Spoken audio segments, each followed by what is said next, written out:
بسم اللہ الرحمن الرحیم۔ السلام علیکم ناظرین، آپ میرا یوٹیوب چینل دیکھ رہے ہیں۔ میں محمد مسکین ہوں۔ آج کی بایوگرافی عمران احمد خان نیازی کے متعلق ہے، جو اپنے دور کے سب سے بڑے کرکٹر اور پاکستان کے سب سے بڑے سپر اسٹار اور دنیا کے پہلے وزیر اعظم جنہوں نے ایک ورلڈ کپ بھی جیتا۔ لیکن عمران خان کی کنٹروورسی بھی کم نہیں ہے۔ پلے بوائے، ویمنائزر اور پھر سیاست میں آنے کے بعد پتہ نہیں کیسے کیسے الزام لگے۔ کسی نے کہا جوا کھیلتا ہے، کسی نے کہا نشہ کرتا ہے۔ کیا سچ ہے کیا جھوٹ؟ عمران خان کی کہانی ہے کیا؟ آئیے دیکھتے ہیں۔ عمران خان کا بچپن ایسا تھا جیسے ہم بچپن کے خواب دیکھتے ہیں۔ 4 بہنوں کا اکیلا لاڈلا بھائی، ابو امی کے خاندان کے اتنے سارے کزن، کھیل کود اور اچھی تعلیم بھی ساتھ ساتھ۔ عمران خان کے خاندان کے بڑوں میں سے ایک خیر خان سوری، جو شیر شاہ سوری کے جنرل تھے، جنہوں نے سندھ، پنجاب اور کشمیر کو فتح کیا۔ عمران خان پر ان کی والدہ کے خاندان کا زیادہ اثر تھا۔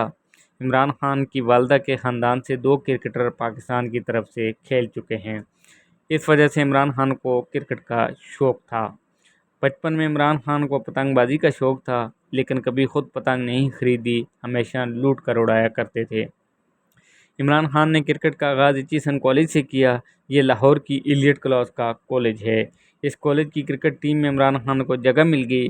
ایچیسن وہ کالج ہے جہاں پر انڈونیشیا اور ملیشیا کے شہزادے تعلیم حاصل کرنے کے لیے آتے تھے۔ یہاں پر عمران خان کی کرکٹ کا آغاز ہوا اور ان کا کریکٹر بھی یہاں ہی ڈیولپ ہونا شروع ہوا۔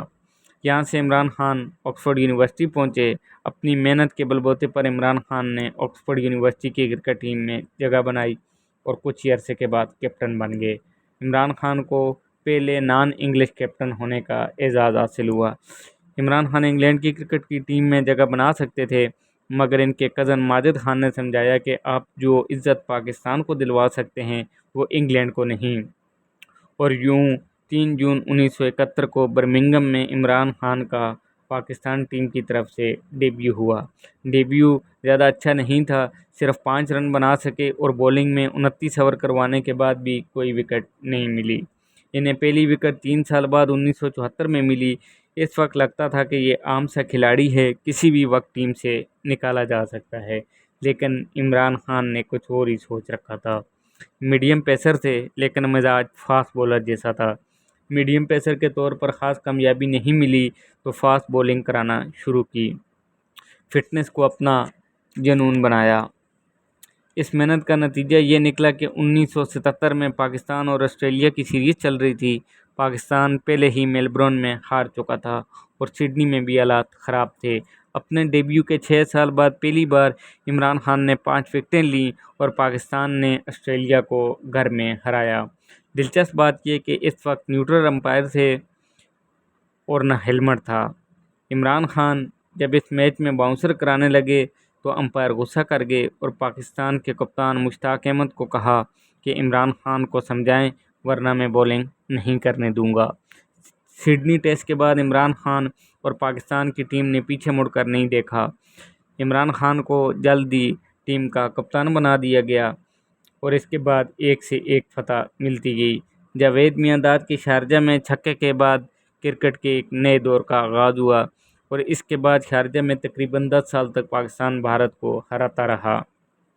وسیم اکرم، وقار یونس، شہید انور، انضمام الحق جیسے پلیئر پاکستان کو ملے اور ٹیم دنیا کی نمبر 1 ٹیم بن گئی۔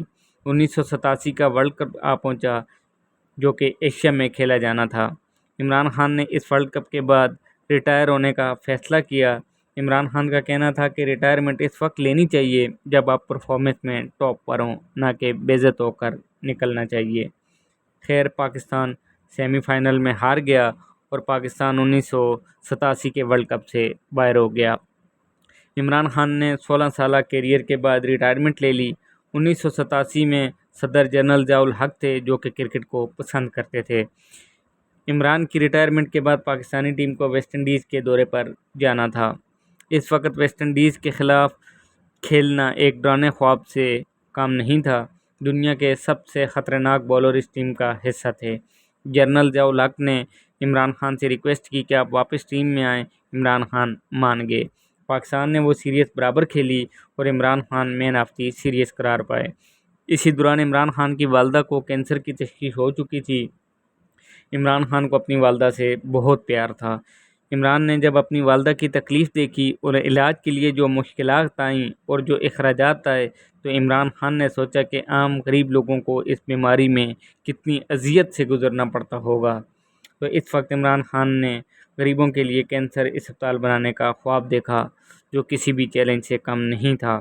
عمران خان نے اس چیلنج کو حاصل کرنے کے لیے پیسہ بنانا شروع کیا، کانٹی کرکٹ کھیلی، اشتہارات میں کام کیا اور کمنٹری بھی کی۔ اس وقت عمران خان پر جوئے جیسے الزامات بھی لگے جو کہ ثابت نہیں ہو سکے۔ دوسرا الزام پلے بوائے ہونے کا لگا۔ نہ جانے کتنی لڑکیوں کے دلوں پر اس ہینڈسم کپتان نے راج کیا۔ عمران دنیا کے گڈ لکنگ پلیئر میں سے ایک تھے۔ عمران خان کی زندگی کے ساتھ بہت سے افیئر بھی جڑے ہیں۔ زینت امان کا افیئر سب سے زیادہ مشہور ہوا۔ زینت امان نے ایک انٹرویو میں کہا کہ ایک شوہر کا نام آئی سے شروع ہوگا۔ اس انٹرویو کو میڈیا نے بہت اچھالا، لیکن عمران خان نے کبھی زینت امان کو پذیرائی نہیں دی۔ پھر ایک سیتا وائٹ سکینڈل آتا ہے۔ یہ عمران خان کی زندگی کا سیاہ باب ہے، کیونکہ عمران خان کا بہت سا ٹائم زندگی کا انگلینڈ میں گزرا۔ وہاں عمران کی ایک امریکی خاتون سیتا وائٹ سے دوستی ہوئی۔ سیتا وائٹ نے کلیم کیا کہ عمران خان ان کے بوائے فرینڈ ہیں۔ سیتا وائٹ کی خواہش تھی کہ وہ عمران خان کے بچے کی ماں بنے اور ایک بیٹی جنم دی۔ عمران خان ہمیشہ انکار کرتے رہے۔ عمران خان جب بھی کبھی ان کی جوانی کے بارے میں سوال ہوا تو انہوں نے کبھی اپنے آپ کو پارسا نہیں کہا۔ انہوں نے تسلیم کیا کہ میرے پاس ایمان نہیں تھا اور بہت سی خرابیاں تھیں۔ 1992 کے ورلڈ کپ جیتنے کے بعد انہوں نے فرصت کے لمحات میں علامہ اقبال کو پڑھنا شروع کیا اور وہاں سے ان کی زندگی میں تبدیلی آنا شروع ہوئی۔ عمران کو ہمیشہ اپنے کلچر اور تہذیب پر فخر تھا اور اسے دنیا میں اجاگر کرتے تھے۔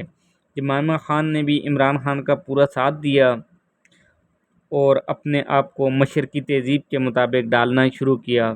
عمران خان نے شوکت خانم اسپتال بنانے کا فیصلہ کیا تو جمائمہ خان نے بڑھ چڑھ کر اس میں حصہ لیا۔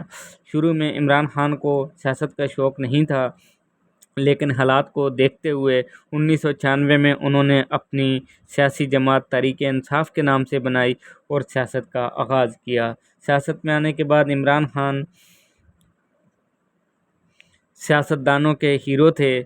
انہیں عمران خان میں برائیاں نظر آنے لگیں اور تنقید ہونے لگی۔ طرح طرح کے الزامات لگائے گئے۔ جمائمہ خان پر سمگلنگ اور جھوٹے مذہب جیسے کئی الزامات لگائے گئے۔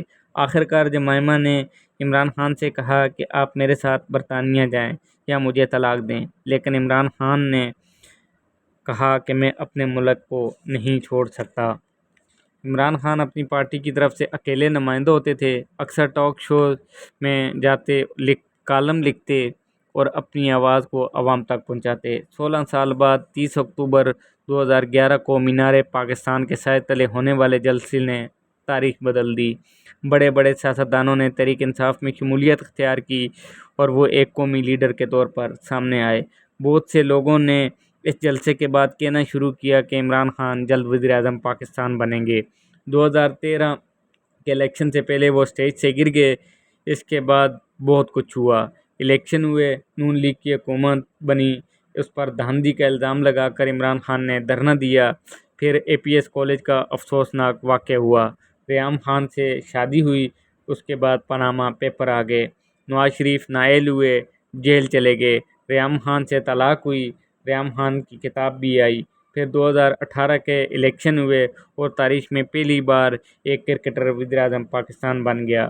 عمران خان نے ہمیشہ اپنی زندگی میں ناممکنات کو ممکنات میں تبدیل کیا۔ اپنے قول کے پکے اور بات پر ڈٹ جانے والے سیاستدان ہیں۔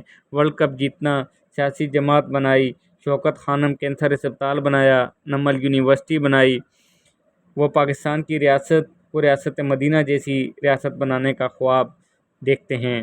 انہیں خواب کو پورا کرنے کے لیے جدوجہد شروع کی جو آج تک جاری ہے۔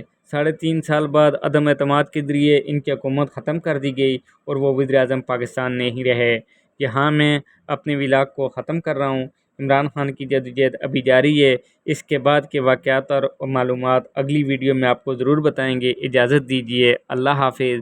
اور جاتے جاتے آپ سے درخواست ہے کہ میرے چینل کو سبسکرائب کریں اور لائک کرنا نہ بھولیے، اس سے ہمیں حوصلہ ملتا ہے۔ اللہ حافظ۔ پاکستان زندہ باد۔